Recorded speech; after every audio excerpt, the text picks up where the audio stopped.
버켓 리스트라는 게 있습니다. 죽기 전에 하고 싶은 일들을 적어놓는 것이 버켓 리스트인데 그 말의 어원을 보면 조금 무시무시해요.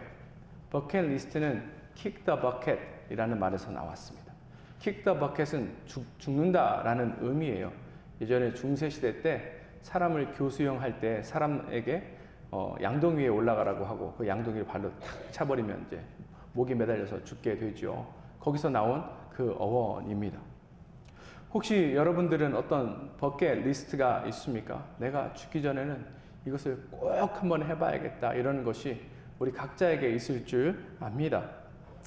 한 사람이 몸이 아파서 병원에 갔습니다. 병원에서 진단 결과가 나왔는데 몸에 좋지 않은 것이 있어서 1년 정도밖에 살 수 없다라고 시한부 판정을 받았다고 합니다. 이 사람이 처음에 마음의 상심을 얻었지만 1년밖에 남지 않았다는 그 인생을 아주 보람있게 살고 싶어서 가지고 있는 재산을 다 쓰면서 정말 세상에서 남부럽지 않게 즐길 수 있는 모든 것들을 다 즐겼다라고 해요. 근데 1년이 지나도 죽지 않는 거예요. 또 몸에 변화가 생기지 않는 것입니다. 거의 2년 가까이 됐을 때 병원에 가서 물어봤어요. 1년 있으면 죽는다고 하는데 계속해서 제가 죽지 않고 오히려 건강이 좋아지는 것 같습니다 라고 얘기했더니 그 의사가 하는 말이 오진이었다고, 죽을 병이 아니었다라고 합니다. 그래서 자기가 가지고 있는 것을 흥청망청 다 써서 이제 거지가 돼서 어떻게 살아야 할까 이렇게 고민하고 있다는 얘기를 제가 들은 적이 있습니다. 이 모든 일들을 후회한 것이죠. 만약에 이 사람이 1년 동안 흥청망청 쓰지 않고 더 다른 의미 있는 일을 했으면 얼마나 더 좋았을까라는 생각이 듭니다. 오늘 본문에 나오는 모르드게와 이스라엘 유다인들이 시한부 판정을 받았어요. 우리가 지난주에 읽은 에스더 3장 내용을 보니까 하만이 이 모르드게와 이스라엘을 죽이기 위해서 왕에게 부탁을 하게 되고 또 부림이라는 주사위를 굴려서 언제 죽일지도 나왔죠. 이제 11개월 후면은 이 모르드게와 이스라엘이 죽게 되어 있습니다. 그렇다면 이 11개월 동안 이들은 무엇을 해야 할까요? 죽음이 다가오고 있는데 이 죽음을 어떻게 이들이 맞이하겠습니까? 앞에 제가 말씀드린 것처럼 하고 싶은 모든 것들을 다 하는 것이 좋은 일일까요? 아니면 너무나도 원통해하고 억울해하고 후회하면서 슬픔에 빠져서 그 시간을 보내는 것이 지혜로운 일일까요? 우리가 이와 같은 일을 겪을 수 있습니다. 근데 이때 기억해야 될 것이 있어요. 그것이 무엇인가 하면 어떤 상황에서도 보이지 않는 하나님의 손길이 우리의 인생을 꽉 붙들고 있다라는 사실입니다. 그러니 우리와 함께 하시는 그 하나님 앞에 우리 인생을 간섭하시는 그 하나님 앞에 달려나가는 것, 이것이 바로 지혜로운 행동이고 우리가 붙잡고 나아가야 할 방향이다라는 사실을 우리가 이 시간을 통하여서 기억했으면 좋겠습니다. 그렇다면 이 시간 죽음의 고난 속에서, 공포 속에서, 어려움 속에서 어떻게 우리가 하나님의 간섭을 경험할 수 있을지 함께 살펴보기를 원합니다. 첫 번째, 우리가 울부짖을 때 하나님께서 일하십니다. 나쁜 소식을 우리가 접하게 되면 사람들마다 제각각의 반응을 보여요. 오늘 모르드게는 어떻게 했는지 보도록 하겠습니다. 1절 보도록 하겠습니다. 모르드게가 이 모든 일을 알고 자기의 옷을 찢고 굵은 베옷을 입고 재를 뒤집어 쓰고 성중에 나가서 대성통곡하며. 모르드게가 무엇을 했습니까? 대성통곡했어요. 근데 대성통곡할 때 어떻게 했는가 하면 첫 번째, 자기 옷을 찢습니다. 그리고 두 번째, 굵은 베옷을 입어요. 굵은 베옷을 입는다는 의미는 상의를 입는 거예요. 상당한 사람들이 입는 옷을 입는 것입니다. 그 다음에 재를 뒤집어 쓰고 있어요. 이것이 의미하는 것은 무엇인가 하면 내가 지금 고통 가운데 있습니다. 슬픔 가운데 처해 있습니다. 라는 것을 다른 사람에게 알리는 거예요. 이걸 통해서 기대할 수 있는 것은 무엇인가 하면 다른 사람들이 긍휼히 여겨서 그 사람의 어려움을 도와줄 수도 있고 또 함께 아파해 줄 수도 있고 함께 기도해 줄 수도 있는 것입니다. 그래서 성경에 많은 인물들이 어려움을 겪게 되면 이와 같은 행동을 하는 거예요. 그리고 대성통곡하며 나아가는 것입니다. 그런데 이 모르드게가 이 모든 일들을 하며 지금 어디로 나아가고 있는가 함께 보도록 하겠습니다. 2절 보도록 하겠습니다. 대궐 문 앞까지 이르렀으니 굵은 베옷을 입은 자는 대궐 문에 들어가지 못함이라. 이 모르드게가 옷을 찢은 이후에 베옷을 입고 죄를 뒤집어 쓰고 슬픔 가운데 펑펑 울면서 어디를 향해 나아가고 있다라고 이야기해요? 대궐 문 앞까지 나아가고 있다라고 합니다. 왜 이와 같은 행동을 했을까요? 이 역사학자에 따르면 이 페르시아에는 이와 같은 법이 있었다고 해요. 여러 가지 법으로, 여러 가지 도움으로, 여러 가지 상황으로 도움을 받을 수 없는 사람이 마지막에 할 수 있는 것이 무엇인가 하면 왕 앞에 나와서 자기가 얼마나 힘들고 원통한지에 대해서 고하는 그런 법이 있다라고 합니다. 실제로 페르시아에 이런 일을 통하여서 구원을 받고 이런 일을 통하여서 왕의 도움을 받은 그런 예가 있다라고 해요. 왕이 듣고 이 모든 것들을 해결해 줄 수 있지 않을까 해서 지금 대궐 문 앞까지 나아가고 있는데 이것이 이 모르드게가 취할 수 있는 마지막 방편이었다라는 사실이에요. 그런데 여기에도 문제가 하나 있습니다. 그 문제는 무엇인가 하면 베옷을 입은 사람은 어떻대요? 대궐 문 안에 들어갈 수가 없습니다. 문 앞까지만 허락되어 있는 거예요. 아무리 슬픔 가운데 처해 있다 할지라도 억울한 상황에 처해 있다 할지라도 그 상복을 입고는 왕을 만날 수 없는 것이 이 나라 법이었다라는 사실입니다. 근데 이 일이 큰 소동이고 그래서 궁에 있는 사람들이 이것들을 알게 된 것 같아요. 그래서 에스더도 이 소식을 접합니다. 4절 보도록 하겠습니다. 에스더의 시녀와 내시가 나와 전하니 왕후가 매우 근심하여 입을 의복을 모르드게에게 보내어 그 굵은 베옷을 벗기고자 하나 모르드게가 받지 아니하는지라. 지금 모르드게뿐만 아니라 유다 백성들도 다 그 소식을 들었어요. 이제 11개월 후면 이들이 진멸됩니다. 전멸돼요. 자신의 재산도 다 뺏기는 상황 가운데 있으니까 똑같이 옷을 찢고 베옷을 입고 머리에 죄를 쓰고 울고 있습니다. 에스더가 이 모든 사실을 알았어요. 그래서 에스더가 어떻게 했어요? 모르드게에게 그 베옷을 벗고 다른 옷을 입고 나아가라라고 이야기하고 있습니다. 에스더가 이렇게 이야기하는 것은 이 자초지경은 모르고 지금 에스더가 생각할 때에 모르드게가 심히 억울한 일이 있고 아픈 일이 있고 슬픈 일이 있으니까 왕을 만나려면 옷을 갈아입고 나아가는 것이 좋겠다라고 생각해서 지금 옷을 가져다 준 것입니다. 새 옷을 입고 궁에 나아갈 수 있다라는 사실이죠. 에스더는 이렇게 한 이유가 있어요. 왜냐하면 에스더 안에는 어떤 기대가 있습니다. 일단 모르드게가 새 옷을 입고 궁 안에 들어오면 왕을 만날 수 있을 거라는 기대가 있고 또 모르드게는 사실 왕의 목숨을 구해준 사람이에요. 그렇죠? 2장에 보니까 왕을 죽일 음모를 꾸민 사람들을 이 모르드게가 발견하고 이것을 고발함으로 인해서 왕의 목숨을 살려주었잖아요. 이런 것들을 이야기하면서 모르드게가 어쩌면 이 억울한 상황을 이겨낼 수 있을지도 모르겠다라고 에스더가 생각한 것입니다. 근데 모르드게는 이것이 해결 방법이 아니라는 사실을 알고 있어요. 왜 그런가 하면 이미 왕이 조서를 써서 온 제국에 반포를 했죠. 불변한 일이에요. 왕이 사인하면 법으로도 바꿀 수 없는 것이 그 나라 법이었기 때문에 그렇고 또 모르드게가 알고 있는 것은 무엇인가 하면 하만이 왕 옆에서 계속해서 왕의 마음을 사로잡고 자기가 원한 대로 하고 있다는 사실을 분명하게 알고 있기 때문에 그렇습니다. 3장 15절 보도록 하겠습니다. 역졸이 왕의 명령을 받들어 급히 나가매 그 조서가 도성 수산에도 반포되니 왕은 하만과 함께 앉아 마시되 수산성은 어지럽더라. 지금 모르드게뿐만 아니라 유다 백성들을 다 진멸하라 라는 조서가 전국에 다 퍼지게 돼요. 그러니까 이것 때문에 사람들이 어떻게 됐다고 합니까? 지금 마음이 어지러운 거예요. 어수선한 거예요. 갑자기 이 일이 왜 있지? 어수선합니다. 근데 그때 왕과 하만은 뭘 하고 있어요? 파티를 하고 있습니다. 술을 마시며 즐기고 있습니다. 즉 모르드게가 어떻게 이야기한다 할지라도 지금 이 법을 바꿀 수 있는 방법은 없다라는 거예요. 그러면 이 모든 사실을 모르드게가 다 알매도 불구하고 왜 베옷을 입고 죄를 뒤집어 쓰고 왕궁 앞에 나아갔을까요? 왜 모르드게는 이 모든 것들을 다른 사람으로 하여금 보기를 원해 했을까요? 왜 모르드게는 이것을 사실 누구에게 보이고 싶어 한 것일까요? 정답은 간단합니다. 누구에게 보이고 싶은 거예요? 하나님께 보이고 싶은 거예요.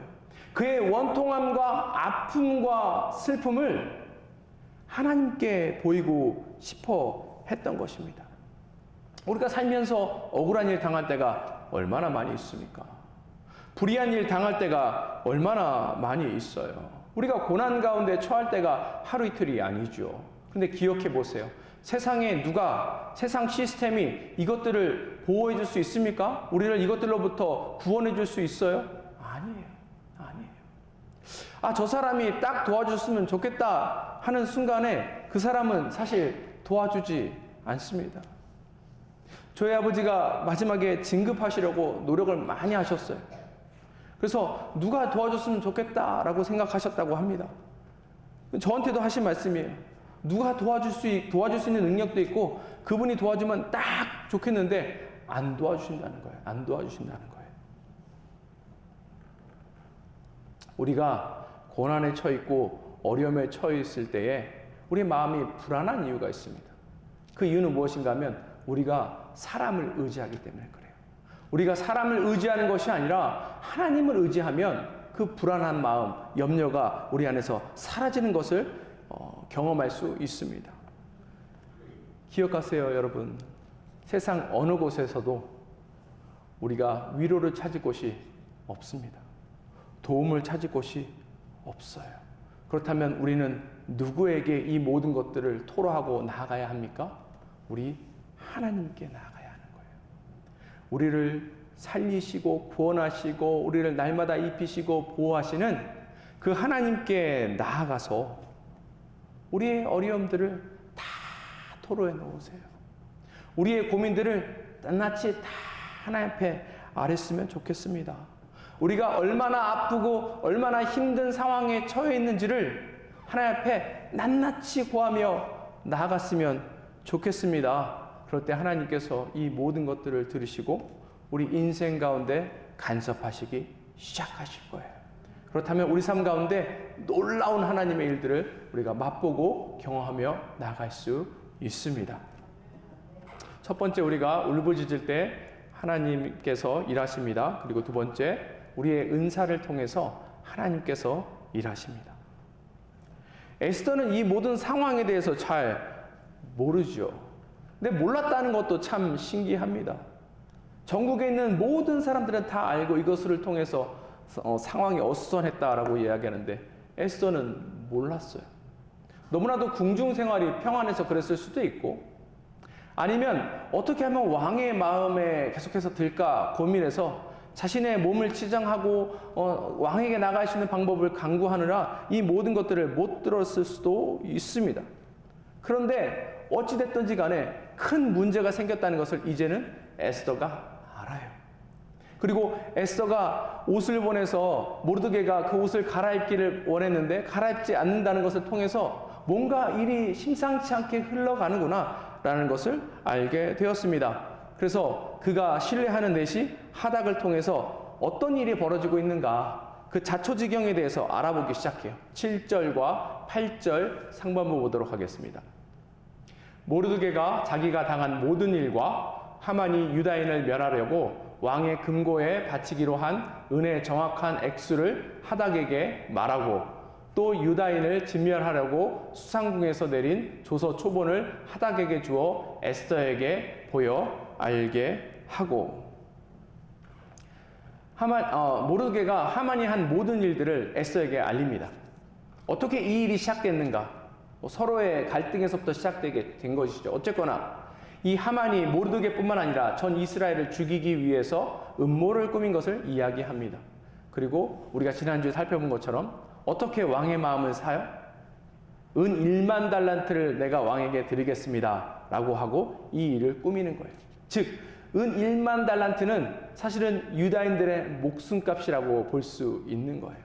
지난주에 살펴본 것처럼 은 1만 달란트는 이 시기 바사제국 1년 예산의 20%를 차지하는 엄청난 돈입니다. 이걸 통해서 왕의 마음을 샀다라는 거예요. 그리고 왕은 이 하만의 이야기를 듣고 조서를 써서 그것을 전국에 배포했다라는 사실까지 에스더에게 지금 알려주고 있는 것입니다. 이때 모르드게가 이 이야기를 에스더에게 알린 것뿐만 아니라 이 모르드게 입장에서 이 에스더에게 어떤 제안을 합니다. 8절 후반부 보도록 하겠습니다. 또 그에게 부탁하여 왕에게 나아가서 그 앞에서 자기 민족을 위하여 간절히 구하라 하니, 지금 모르드게가 부탁한 내용은 무엇입니까? 네가 왕후니까 왕 앞에 나아가서 왕에게 이 모든 억울한 상황을 이야기해서 왕의 마음을 바꿨으면 좋겠다라고 지금 이야기하고 있는 거예요. 이 모르드게는 이 왕의 성격에 대해서, 왕의 특성에 대해서 너무나도 잘 알고 있죠. 이 왕은 다른 사람에 의해서 계속해서 마음이 흔들리는 사람이에요. 첫 번째 왕후 와스디를 패할 때도 다른 사람의 이야기를 듣고 그렇게 한 것이고, 그 이후에 새로운 왕비를 얻을 때도 다른 사람의 말을 듣고 이렇게 한 것입니다. 그리고 또 하만의 그 제안을 받은 것도 하만이 옆에서 이야기하는 이야기를 듣고 모르드게와 유다 백성들을 죽이기로 결정한 것이죠. 그런데 문제가 하나 생겼습니다. 11절 보도록 하겠습니다. 왕의 신하들과 왕의 각 지방 백성이 다 알거니와 남녀를 막론하고 부름을 받지 아니하고 안뜰에 들어가서 왕에게 나아가면 오직 죽이는 법이요 왕이 그자에게 금규를 내어야 살 것이라. 이제 내가 부름을 입어 왕에게 나아가지 못한 지가 이미 30일이라 하라 하니라. 에스더에게는 좋은 변명거리, 핑계거리가 있습니다. 그것이 무엇인가 하면 그 바사의 법이에요. 어느 누구도 왕에게 스스로 갈 수 없습니다. 왕이 불러야만 왕에게 나아갈 수 있다라는 사실이에요. 왕의 허락 없이 왕 앞에 나가면 어떻게 돼요? 죽는다라고 이야기하고 있고, 이미 왕이 이 에스더를 부른 지가 30일이 지났다는 거예요. 그런데 왕의 허락 없이 왕 앞에 나아갔을 때 살 수 있는 방법이 딱 하나 있는데, 그것이 무엇인가 하면 왕이 그때 그 사람을 보고 금규를 내밀면 살 수 있습니다. 잘 왔다 하고 반기면 살 수 있다라는 거예요. 근데 에스더가 왕 앞에 나아간 지 30일이 지났다라는 의미는 에스더가 왕 앞에 나아간다 할지라도 왕에게 그 마음을 살 수 없다라는 의미입니다. 이미 왕의 마음에 에스더가 조금씩 사라지고 있는 그 상황 가운데 있다라는 거예요. 좋은 핑계거리고 변명거리고 사실은 굉장히 합리적인 그런 상황 가운데 있는 것입니다. 에스더가 이 모든 것들을 사실은 다 지켜봤잖아요. 왕후 와스디가 이 왕의 말에 듣지 않아서 폐위된 것도 다 보았지요. 그러니까 에스더는 다른 때를 도모하자라고 이야기하는 거예요. 이 방법 말고 다른 방법이 있을 수도 있겠다라고 이야기하는 것입니다. 그 안에 에스더에는 어떤 두려움이 있어요? 자기가 자기의 왕후의 그 자리를 잃을지도 모르겠다라는 두려움과 죽을 수도 있겠다라는 두려움이 그 안에 찾아왔기 때문에 모르드게의 이 제안을 지금 거절하고 있는 것입니다. 그런데 에스더가 잊고 있는 것이 있어요. 에스더가 어떻게 왕후 자리에 올랐을까요? 이것이 에스더의 능력으로 되었습니까? 한번 생각해 보세요. 에스더의 능력으로 에스더가 왕후에 올랐나요? 에스더는 첫 번째 예뻤죠. 예쁜 것이 자기 힘과 능력으로 될 수 있습니까? 요즘에는 플라스틱 설저리 하면 이뻐지니까 뭐 노력이 있을 수도 있겠다라고 이야기할 수 있지만 이 당시는 아니지요. 다른 사람에게 은혜를 받아서 사실은 이 에스더가 왕후 자리에 오른 거잖아요. 어느 날 갑자기 왕후가 폐위됩니다. 그리고 어느 날 갑자기 전국에 있는 예쁜 처녀들을 다 모으기 시작합니다. 에스더가 여기에 그냥 뽑힌 거예요. 그리고 에스더는 그 왕궁에 들어갑니다. 그때 이 모든 것들을 관장하는 사람의 눈에 띕니다. 그래서 특혜를 받아요. 호의를 받습니다. 그리고 왕 앞에 나아갔을 때도 왕의 호의를 받는 거예요. 왕의 은혜를 누리며 나아가는 것입니다. 여기 어떤 것도 에스더의 힘과 능력으로 되었다는 말은 성경에 없어요. 그래서 이것들을 우리에게 알려주기 위해서 에스더를 표현할 때, 에스더가 특별히 이 모든 것들을 할 때 나오는 동사를 보면 다 수동태로 되어 있습니다. 상황에 이끌리는 거예요. 환경에 이끌린 거예요. 사실은 보이지 않는 하나님의 손이 에스더와 함께하여서 에스더가 이 모든 것들을 누리며 나갈 수 있었던 것이지요. 이것은 하나님의 은혜라는 사실이에요. 그 자리에 서 있는 것이 하나님의 은혜다라는 사실입니다. 우리는 왜 지금 이 자리에 서 있습니까? 하나님의 은혜인 것이죠. 하나님께서 각 사람에게 여러 가지 은사를 허락하셨습니다. 그 은사가 우리의 능력이에요? 아니에요. 하나님의 은혜로 우리가 이 모든 것들을 얻은 것입니다. 우리의 지혜도 하나님으로부터 온 것이고, 우리의 어떠한 능력도 하나님으로부터 온 것이고, 우리가 지금 누리고 있는 이 풍요로운 삶 역시 하나님께서 허락하신 거예요. 그런데 이것을 왜 하나님께서 우리에게 허락하셨을까? 그냥 우리의 안위를 위해서 하나님이 허락하신 것인가? 그것은 아니다라는 사실입니다. 하나님의 눈으로, 하나님의 관점으로 이 모든 것들을 그래서 우리가 살펴봐야 돼요. 우리에게 처해져 있는 그 상황들, 우리의 인생을 하나님의 눈으로 바라봐야 합니다. 하나님께서 쓰시기 위해서, 하나님 때에 어떤 것을 쓰시기 위해서 하나님께서 우리에게 이 모든 것들을 허락하셨다는 사실을 기억했으면 좋겠어요. 그런데 하나님 좋은 것으로만 역사하시는가? 아니에요. 우리의 아픔, 우리의 연약함을 통해서도 하나님께서 일하십니다. 하나님은 우리 인생의 희노애락을 다 쓰시는 분이세요. 심지어 우리의 실수, 실패까지도 사용하셔서 우리를 성장시키시는 분이 바로 우리의 하나님이십니다. 우리가 잘 알고 있는 그 요나서를 보면 나오죠. 하나님의 명령에 거부해서 세상 끝으로 도망가려고 하는 요나를 하나님께서 들어 쓰시지 않습니까? 또 성경에 나오는 야곱은 어때요? 물론 하나님으로부터 축복받기 위해서 최선의 노력을 다했지만 그 사이에서 야곱은 거짓말하고 다른 사람에게 상처 주고 아픔을 주는 일들을 지속적으로 반복했지요. 물론 그것 때문에 그가 어려움을 겪지만 하나님께서 이 모든 연약한 상황까지도 다 들어서 쓰신다라는 사실입니다. 모르드게가 지금 이것을 이야기하고 있어요. 14절 보도록 하겠습니다. 이때에 내가 만일 잠잠하여 말이 없으면 유다인은 다른 데로 말미암아 노임과 구원을 얻으려니와 너와 내 아버지의 집은 멸망하리라. 내가 왕후의 자리에 얻은 것이 이때를 위함이 아닌지 누가 알겠느냐 하니. 모르드게는 지금 믿음의 눈으로 자신이 처해진 상황을 보고 있습니다. 결코 자신의 민족은 멸망당하지 않을 것이다 라는 사실을 알고 있어요. 왜요? 그 민족은 하나님의 백성이기 때문에 그렇습니다. 여기 보니까 지금 다른 데로 말미암아 라는 단어가 있습니다. 어떤 사람들은 이 다른 데로 말미암아가 에스더 말고 다른 사람을 통해서 하나님께서 일하실 수도 있다라는 것을 이야기한다고 하는데 그것도 맞는 말이고, 또 구약시대 때 이 이스라엘 백성들은 하나님의 이름을 함부로 이야기할 수 없었습니다.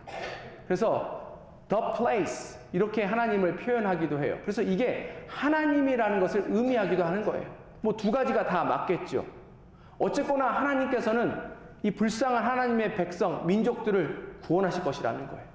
그리고 에스더가 그 가운데 쓰임받지 않으면 다른 사람을 통해서도 또한 하나님께서 일하신다라고 이야기하고 있습니다.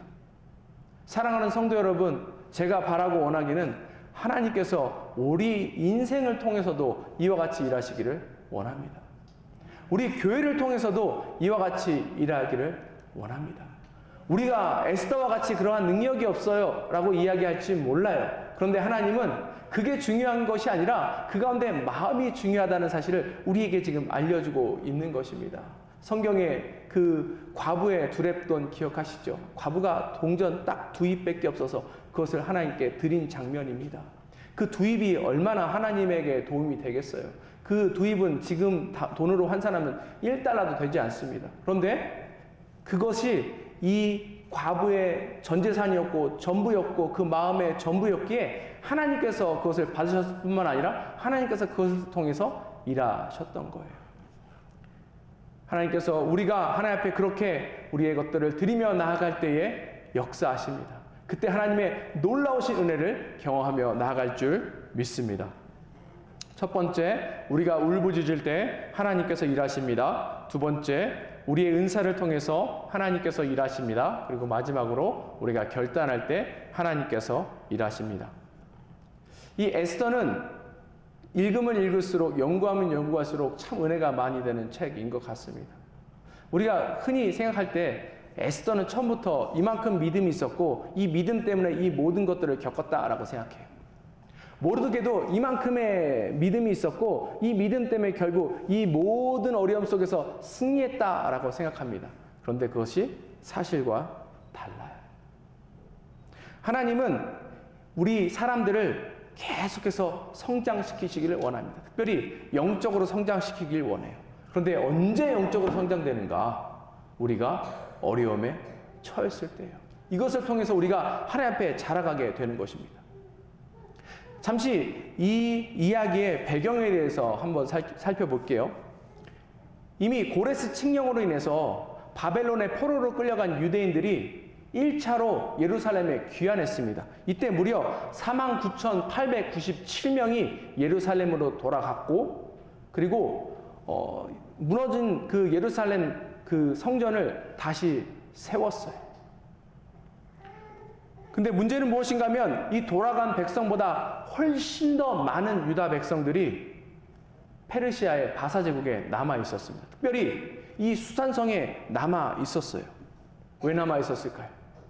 이들은 예루살렘으로 돌아가라는 명령에 거절한 거예요. 거부한 거예요. 왜 거부했죠? 생각해 보세요. 똑같습니다. 우리가 여기 미국 이민 와서 잘 살고 있는데, 물론 우리 고국은 지금 잘 살고 있어서 지금 뭐 가는 것이 어렵지 않습니다. 근데 만약에 우리 고국 대한민국이 북한과 같은 현실에 처해 있는데 하나님께서 이 이민 생활을 다 정리하고 북한 가서 살아라 라고 이야기하면 가실 분이 얼마나 되겠어요? 그렇죠. 현실적인 이유로 갈 수 없는 이유가 많습니다. 하나님, 저 가면 갈 수 있는데 지금은 안 될 것 같아요. 애들이 아직 어립니다. 이제 막내가 4개월이에요. 얘 다 키우고 나면 가겠습니다. 하나님, 저 뭐 일할 줄도 몰라요. 그런 거 배워본 적도 없어요. 저 공사판에 가본 적도 없는데 어떻게 공사합니까? 그럼 여기서 조금 배우고 갈게요. 하나님, 여기 지금 제가 버려놓은 일들이 있는데 이게 다 정리돼야 가지 그냥은 못 갑니다. 얼마나 많은 변명을 우리가 되겠습니까? 이 당시에 수산성에 머무르고 있었던 유대인들도 똑같은 거예요. 이민자로서 거기에 잘 정착하고 잘 살기를 원했던 것입니다. 이 세상에 잘 순응해서 살기를 원했던 거예요. 이런 사람들의 특징이 무엇인가 하면 앞에 잠깐 말씀드린 것처럼 상황과 환경에 늘 이끌려 살아갑니다. 에스더가 그랬고 모르드게가 그랬죠.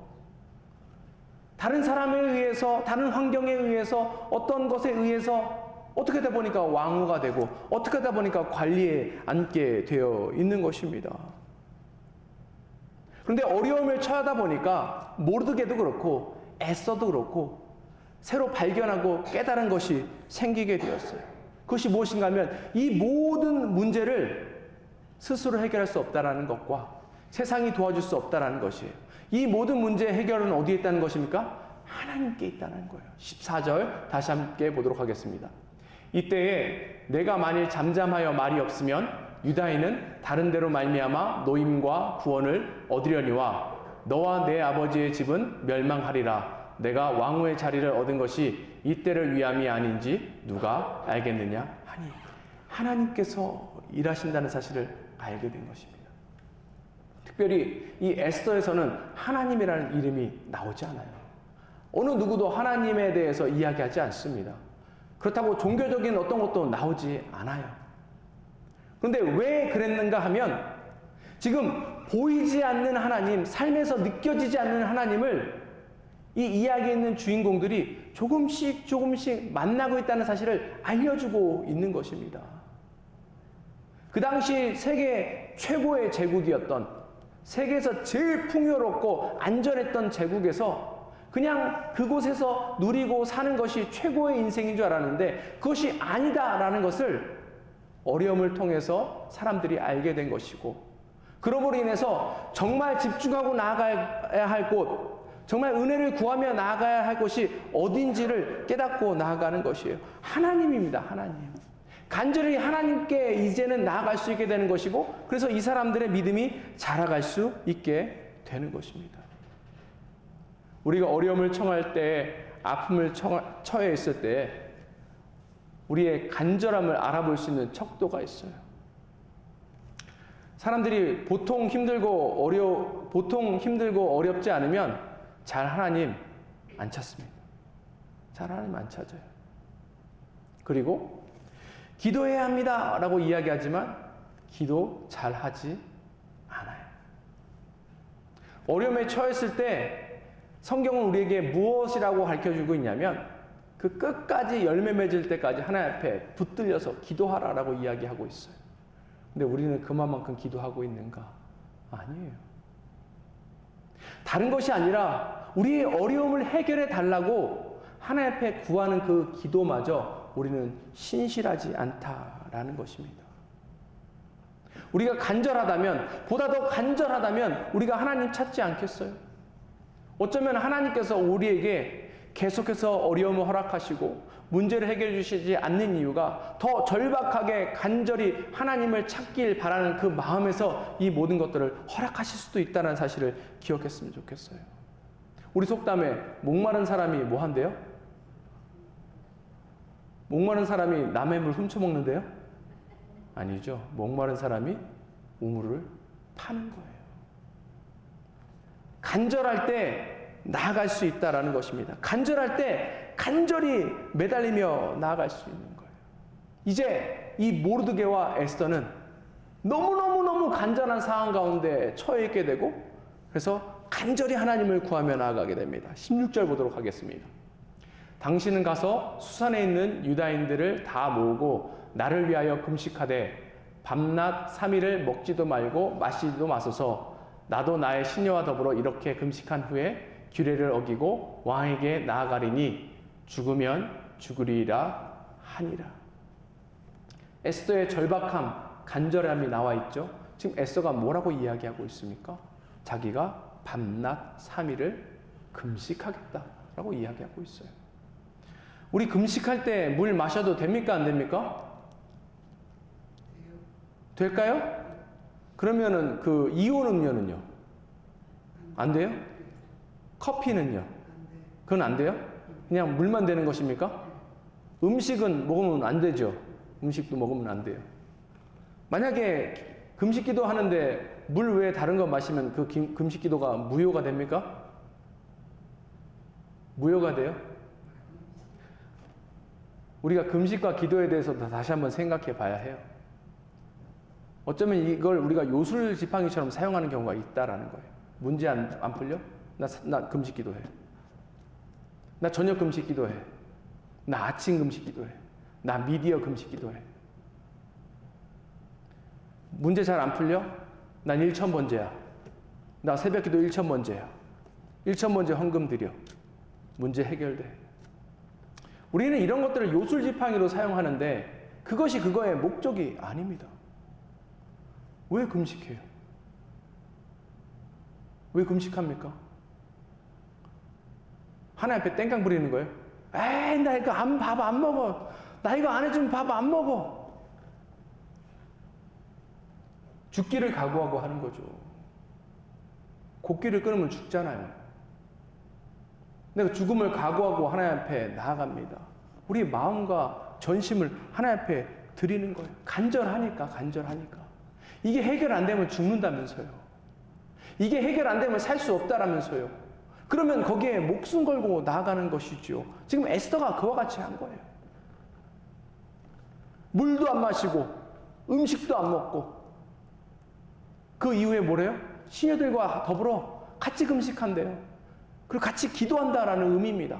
뿐만 아니라 다른 유다 백성들에게도 알려서 함께 금식에 동참하고 함께 나를 위해서 중보해달라고, 이 어려움을 위해서 중보해달라고, 하나님께서 이 모든 것들을 긍휼히 여기시고 상황을 바꿔달라고 함께 나아가자라고 지금 이야기하고 있는 것입니다. 보세요. 에스더는 오늘 이 에스더서 4장 16절 이전까지는 늘 소극적인 사람, 상황에 이끌린 사람으로 나옵니다. 늘 모르드게가 와서 이렇게 해라, 저렇게 해라 명령하고 조언하고 상황과 환경에 이끌려서 나아갔던 사람인데, 그가 간절함을 찾고 간절히 하나님 앞에 나아가자 상황과 환경을 주도하는 사람이 되었어요. 17절 보겠습니다. 모르드게가 가서 에스더에게 명령한 대로 다 행하니라. 바뀌었죠. 이제 누가 명령합니까? 에스더가 명령하는 거예요. 이제 누가 듣습니까? 모르드게가 듣는 것입니다. 우리가 결단할 때에 이와 같이 나아갈 수 있는 거예요. 우리가 결단하고 하나님 앞에 섰을 때에, 그래서 하나님만 의지하며 나아갈 때에 우리가 처해져 있는 이 주변 상황과 환경을 그때부터 우리가 주도하며 나아갈 수 있는 것입니다. 누가 우리에게 아픔을 줄 때에 우리는 그 아픔 때문에 늘 아파하고 원통해하고 억울해하고 쓰러지고 눈물 흘리고 슬퍼하죠. 근데 하나님만 바라보고 그 상황 가운데 우리가 주도하며 나아갈 때에 그 가운데 마음의 상처를 안 받을 수 있는 능력이 우리에게 생기는 거예요. 누군가가 우리를 어떤 곳으로 몰아붙일 때에 그곳에서 벗어나는 그 담력을 우리가 그곳으로부터 얻을 수 있다라는 사실입니다. 우리가 처해 있는 어려움들 다시 한번 생각해 보세요. 아픔을 다시 한번 생각해 보세요. 사실은 우리가 이 모든 것들을 넘어설 수 있어요.